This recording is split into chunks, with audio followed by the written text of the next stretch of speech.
The cold crept into his bones long before the guilt did, and as Marcus Hale pulled his jacket tighter around his chest, he had no idea that the simple choice he was about to make would rewrite the meaning of kindness in his life forever. Snow fell softly in the daylight, coating the city in a deceptive calm, while traffic hissed by and people hurried past, eyes fixed forward, pretending not to see what hurt too much to notice. Marcus was already late, already exhausted, already carrying more weight than his thin frame could afford, but fate had placed someone in his path who needed warmth more than he did. Before the story truly unfolds, take a moment to pause. If you believe kindness still matters in a world that often looks away, please like this video, share it with someone who needs hope, comment your thoughts, and subscribe to the channel Grandma Dearie. Small actions can carry big meaning, just like the one you're about to witness.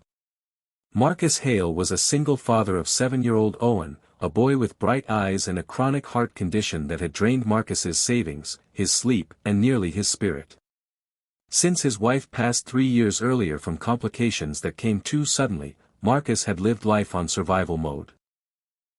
He worked mornings unloading trucks, afternoons repairing appliances, and evenings tutoring math just to keep the lights on. That day, he had just dropped Owen off at school before heading to a job interview that promised stability but demanded punctuality he was already sacrificing.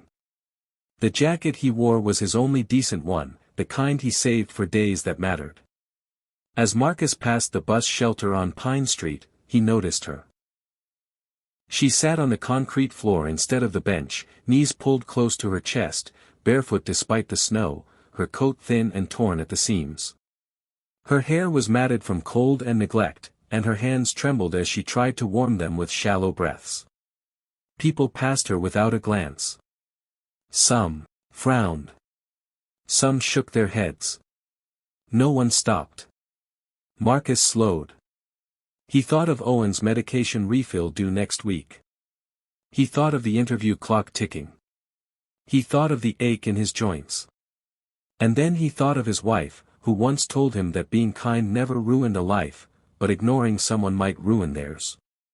Without fully understanding why, Marcus stepped closer. He knelt in the snow, ignoring the sting seeping through his jeans, and carefully placed his jacket around the woman's shoulders.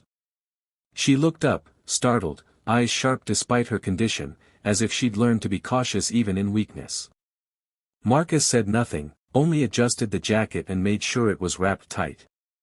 He reached into his pocket, pulled out the last $10 he had planned to use for lunch, and tucked it into her palm. Then he stood and walked away, his breath visible in the cold, his chest oddly lighter despite the loss. He arrived late to the interview. The position was filled. The manager was polite but firm. Marcus nodded, thanked him, and walked back into the snowy daylight, unsure how he would stretch the week ahead. That night, he hugged Owen a little tighter, told him everything would be okay, and stared at the ceiling long after his son fell asleep. What Marcus didn't know was that the woman he helped was not homeless at all. Her name was Alina Cross, a seasoned undercover police officer assigned to a citywide operation investigating public apathy, illegal shelter scams, and patterns of neglect that allowed vulnerable people to fall through the cracks. For weeks, she had lived among the forgotten, enduring cold, hunger, and indifference to understand the truth from the inside. That morning, the temperature dropped lower than expected, and protocol had failed to extract her in time.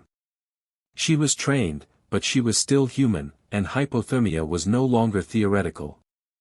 Marcus's jacket may have saved her life. 2 days later, Marcus was called into Owen's school unexpectedly. Panic rose in his throat as he rushed there, only to find his son smiling in the nurse's office.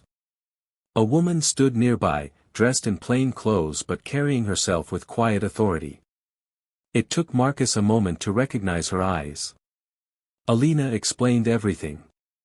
The operation. The test. The moment he stopped when no one else did. She told him that his act had been documented, verified, and shared with her department. But more than that, it had changed something in her. In all her years undercover, she had seen cruelty, apathy, and fear. Rarely had she seen sacrifice without expectation. What followed wasn't a reward, but a ripple. Alina helped connect Marcus with a city assistance program he had never known existed. Owen's medical needs were reassessed, and a foundation stepped in to cover costs. A local employer, moved by the story once it circulated quietly among officials, offered Marcus a stable job with benefits. No cameras. No headlines. Just help. Weeks later, Marcus returned to Pine Street, this time with Owen bundled in a warm coat, carrying extra gloves and socks to hand out. He didn't know who might need them. He only knew someone always did. As this story draws near its end, if it has touched your heart even a little, please take a moment to engage with this video. Like it, share it, and let kindness travel farther than silence ever could. And just before we close, we invite you to comment below. Have you ever witnessed or experienced a moment where one small act changed everything? Marcus never thought of himself as a hero. He still struggled. Life was still hard. But now, when Owen asked why they helped strangers, Marcus had an answer that came easily.